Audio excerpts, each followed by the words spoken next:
Be me, 29, corporate punching bag, disguised as project manager. Been working at this firm for 5 years, pulling late nights, running on 3 hours of sleep and caffeine that could legally be classified as jet fuel. Office is full of people who mastered the ancient art of doing nothing and taking credit for everything, especially the boss.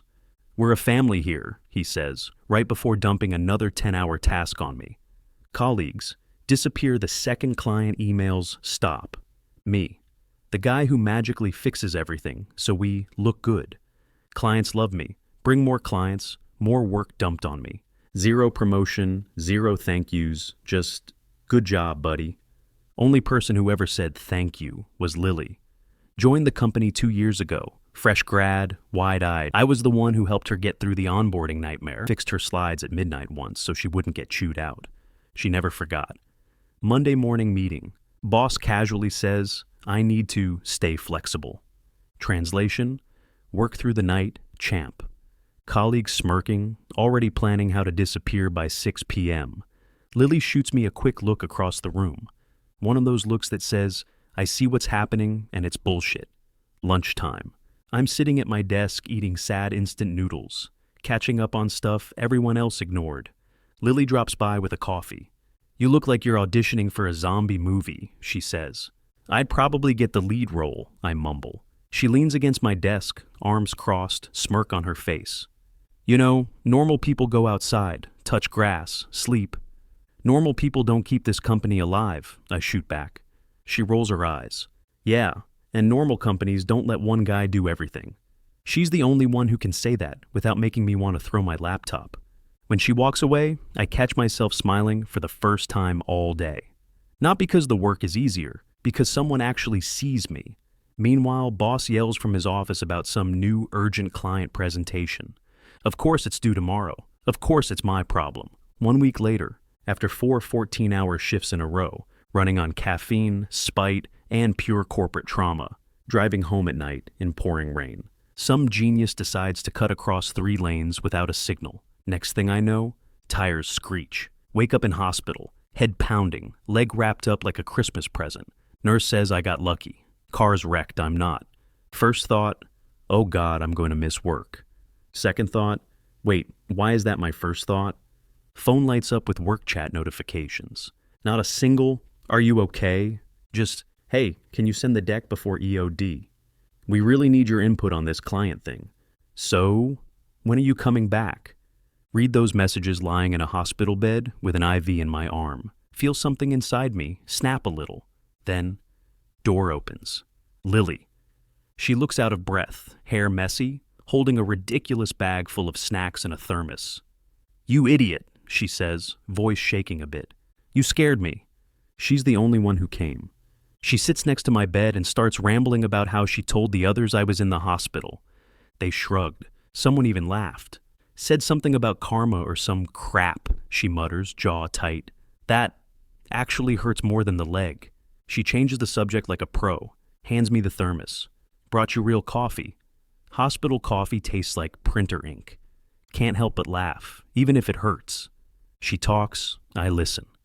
Later that night, boss finally texts, don't forget to log sick days so HR doesn't get mad. Cool. But Lily, she stays. Even when visiting hours end, she finds a way to sneak back in with some excuse about, forgot my umbrella. A week after the crash, finally out of the hospital, legs still busted, moving like Windows XP on startup. Work, still texting me like I faked my accident for attention. Day 1, home alone. Everything hurts. Kitchen looks like a sad survival show. Doorbell rings. It's Lily, with groceries. I thought you'd need some help, she says, stepping inside like she owns the place.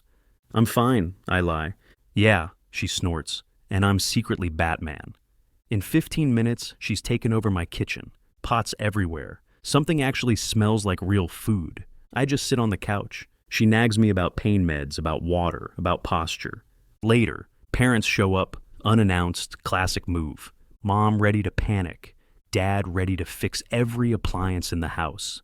They see Lily bustling around the kitchen. Mom's face lights up like she's just discovered her future daughter-in-law. Dad, suspicious but impressed. Who's this lovely girl? Mom asks. A friend, I say.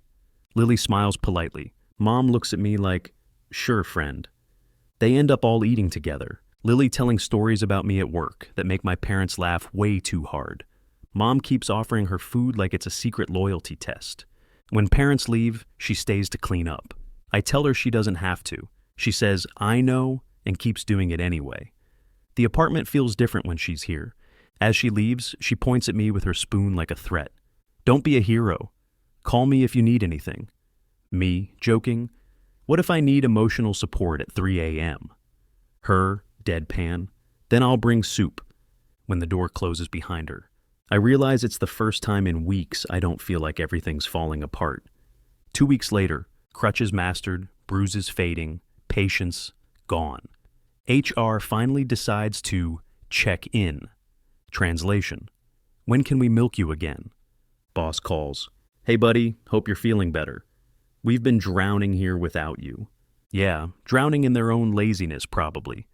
They want me to ease back in, which apparently means same workload, zero empathy, and no bonus because you took time off. Office culture at its finest. Morning of return. Lily insists on driving me.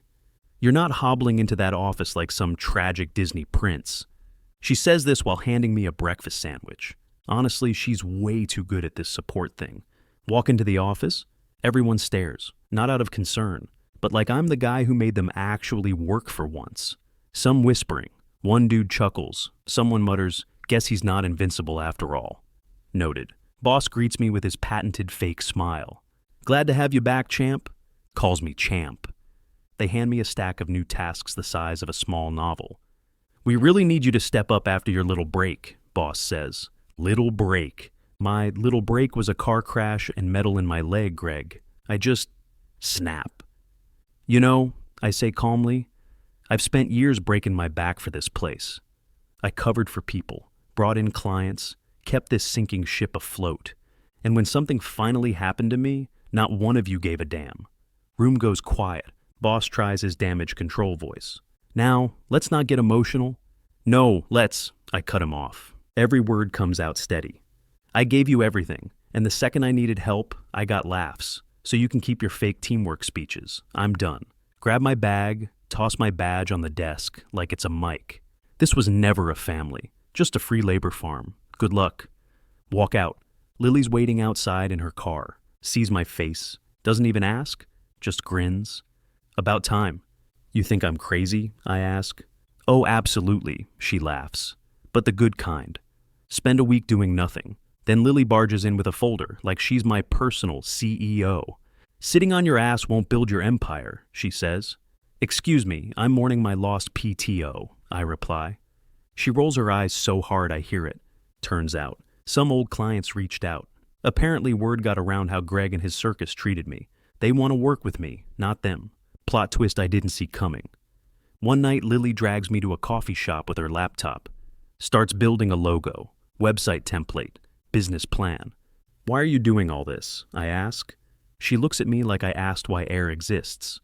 Because you deserve better. And because watching you succeed will be hilarious. Rented office. Lily keeps showing up, brings snacks, bullies me into eating, manages half of my schedule without asking. Basically the best unpaid assistant in history. I offer to put her on payroll. She laughs. You can't afford me. First big contract comes in. We celebrate in the most adult way possible. Cheap champagne and takeout. Business slowly picking up. Life feels lighter. Except for one tiny detail. Lily is always around. She comes over almost every day. I'm not your secretary, she says, while making my calendar look like it belongs to an organized adult. She makes dumb jokes when I'm stressed. You're scowling so hard the walls are filing HR complaints. I throw a pen at her. She catches it, bows dramatically like she won an Oscar. One night, she's sitting cross-legged on my office chair, hair messy, oversized hoodie. You know, she says, when you first helped me at work, I thought you were too nice for this world. Was that an insult? Yeah, kinda. She grins. She's always been confident. But lately her teasing has a different edge to it. Longer stares, softer smiles. Like we're both pretending it's still just friends. Then, big deadline week. I crash at the office. She refuses to let me burn out alone. We end up side by side on the old couch at 2 a.m., surrounded by papers and half-eaten noodles. You know, I mutter, normal friends don't spend this much time together. She smirks. Good thing we're not normal. We sit there, too close. She finally whispers, "You're staring." Yeah. Do something about it then. So I do. Soft kiss. Her hand finds my collar. She doesn't pull away. When we finally break apart, she's grinning. About time, she says, like she's been waiting for this forever. Me, trying to act normal. So, same time tomorrow? She snorts. Idiot. The morning after that first kiss. Wake up to sunlight creeping through the blinds of the office. Neck stiff. Hoodie stolen by Lily sometime during the night. She's curled up on the couch like she owns the place. I'm sitting on the floor, wondering when my life turned into a rom-com. She opens one eye. "You're staring again," she says, voice groggy. "I'm making sure you're not some weird dream." "I'm real," she yawns, "but I'm not making breakfast." We both laugh. For the rest of the day, we try to act normal, emphasis on try. Every accidental brush of hands feels like a 10-hour rom-com montage compressed into 1 second. She calls me boss, sarcastically. I call her trouble. HR isn't real here, so it's fine. That night, she doesn't leave. Movie marathon turns into quiet talking on the couch. Quiet talking turns into long silence. Long silence turns into another kiss. And just like that. We're not pretending anymore.